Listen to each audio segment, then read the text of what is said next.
To be saved by books, to be allowed to file in twos away from Sister Paula's math class, to climb those 3 small steps off the curb, to be met by the smell of glue, old paper, leather bindings, to lay my hands on thin volumes with titles other than The Lives of the Saints. A miracle. And that woman a saint who steered the big wheel and roared the loaded van to our school each Friday. I do not recall the plots or the people in those books, though I read them all, every word in every book in each tall stack I hauled in small arms down the steps, making the final blind hop to the curb. Then back to the rigors of 6 times 8 equals. After school, I'd crawl into bed with those books, the weight of them spread all around me. Mother washed the bedding each Friday, and the combination was unbearable. Heaven. Pages turned by unknown hands, and the fresh air smell of clean sheets, the rows of black words on heavy paper, concrete proof of things calling me from beyond the parochial. Hello, welcome to Poems Across the Distance. I'm Deb Marquart, Poet Laureate of the state of Iowa, and I wanted to talk today about books and their power to transport, to inform, to create empathy, and also to get us through the current crisis that we're living through as we're heading toward deep winter. I wanted to say a little bit about a reading practice that I've had over the years, where when winter comes, because I'm a high northerner, when winter comes, I set myself a reading project, and it's usually pretty ambitious. Like, for example, the winter I tried to read the Gulag Archipelago, which Solzhenitsyn's trilogy, which didn't go that well, but I made a dent.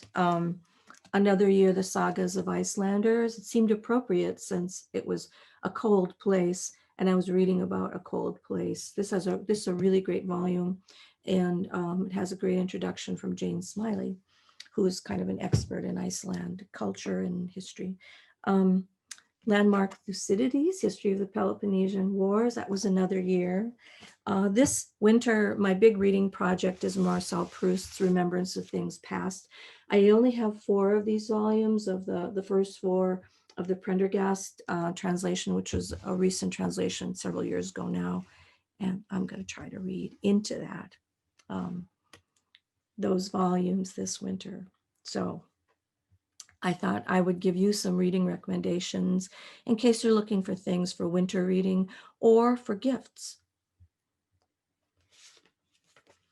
First, a recommendation of a book of poetry by an Iowa poet, Jill Ossier, and she's actually from Iowa originally, but she now lives in Alaska. She won the Yale Prize a few years ago with this book, and it's come out this last year. Yale University Press. It's called The Solace Is Not the Lullaby. And I read with her a few years ago and just was so impressed with her writing. This is just a quick, small poem from this collection. Small town. Listen, the rug is wet because I stood here, because it started pouring, because your door was open and I was under a tree, because it was raining, because the rain and tree both were in your backyard, because so was I, because you weren't home, because I knew you were bowling, because I walk your road, because your road goes by your house, because I felt like a walk, because it was going to rain, because your door is never locked. Small Town by Jill Ossier. And Carl Phillips, who chose this book for the Yale Prize, wrote, the 114th volume of the Yale series of younger poets features Jill Ossier's poems of quiet attention to the human and natural worlds. Ossier's sensibility is a sensibility unlike any I've encountered before. The poems here are thrilling and strangely new. And he wrote, certain mysteries, most of them remain mysteries in an Ossier poem. Despite this, her poetry is distinguished by brevity, precision, and restraint. And it offers a feeling incongruously, dare I say, magically, like closure, a steady place to land.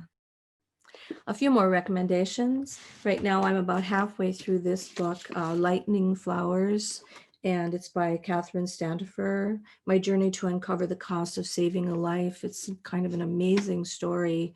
Standifer and her sister both have a genetic mutation in their family. It's called congenital long QT syndrome, and it means that they could very quickly die of cardiac problems. And the book is about her own diagnosis and then the implantation of this implanted cardiac defibrillator.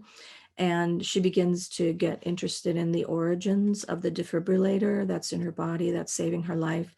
And as a result, she travels to the manufacturing plants around the country that created the parts. And she goes to Madagascar, to a nickel mine, I think it is, and then also to Rwanda, to a tantalum mine. And the book is really about her exploration of this amazing piece of technology that saves her life, but also it asks the question, what is the cost of one life? What is the value of a life? And what are the environmental effects and costs? It's an amazing book. I highly recommend it. Another book I want to highly recommend. I haven't read it myself yet, but it's on my shelf. I'm waiting for grading to be done. It's called Fallout, and it's by Leslie Bloom, who's an investigative reporter, journalist. And this book is about, I love books that are books within books. So this book is about a book by John Hersey about Hiroshima and the dropping of the atomic bombs at the end of World War II on Japan. And this book is about the cover-up and the reporter who revealed it to the world. So it's a little bit of a journalistic sleuthing. And I'm going to read the Hersey book over and then read Fallout in addition to this. So really recommend that. Last book, Primer for Forgetting, Getting Past the Past, Lewis Hyde. I've loved Lewis Hyde's work for many years. He wrote a book called Trickster Makes This World, which is about the trickster myth that goes across cultures. He wrote the book The Gift, which is about art and how the creation of art is a gift to the world that the artist gives the world, and then the world gives the gift back. It's an amazing book. This is his latest book, A Primer for Forgetting, Getting Past the Past. And I think he starts with a radical premise that the idea of forgetting runs contrary to the way that we live, that we attempt to remember in order to not repeat mistakes, and in order to even scores, and in order to keep track of things. And remembering is an important part of culture, obviously, but he's putting forth this radical idea that in some cases we need to forget in order to get past the past. And so I'm in the middle of this book right now and I highly recommend it. Audrey and Rich, Dedications. I know you are reading this poem late, before leaving your office, of the one intense yellow lamp spot and the darkening window, in the lassitude of a building fated to quiet, long after rush hour. I know you are reading this poem standing up in a bookstore far from the ocean, on a gray day of early spring, faint flakes driven across the plains, enormous spaces around you. I know you are reading this poem in a room where too much has happened for you to bear, where the bedclothes lie in stagnant coils on the bed, and the open valise speaks of flight, but you cannot leave yet. I know you are reading this poem as the underground train loses momentum, and before running up the stairs toward a new kind of love your life has never allowed. I know you are reading this poem by the light of the television screen where soundless images jerk and slide, while you wait for the newscast from the Intifada. I know you are reading this poem in a waiting room of eyes met and unmeeting, of identity with strangers. I know you are reading this poem by fluorescent light in the boredom and fatigue of the young who are counted out, count themselves out at too early an age. I know you are reading this poem throughout your failing sight, the thick lens enlarging these letters beyond all meaning, yet you read on because even the alphabet is precious. I know you are reading this poem as you pace beside the stove, warming milk, a crying child on your shoulder, a book in your hand, because life is short and you too are thirsty. I know you are reading this poem which is not in your language, guessing at some words while others keep you reading, and I want to know which words they are. I know you are reading this poem listening for something, torn between bitterness and hope, turning back once again to the task you cannot refuse. I know you are reading this poem because there is nothing else left to read, there where you have landed, stripped as you are. Audrey and Rich, Dedications from An Atlas of the Difficult World. Thanks for tuning in to Poems Across the Distance. I'm Deb Marquart, Poet Laureate of the state of Iowa.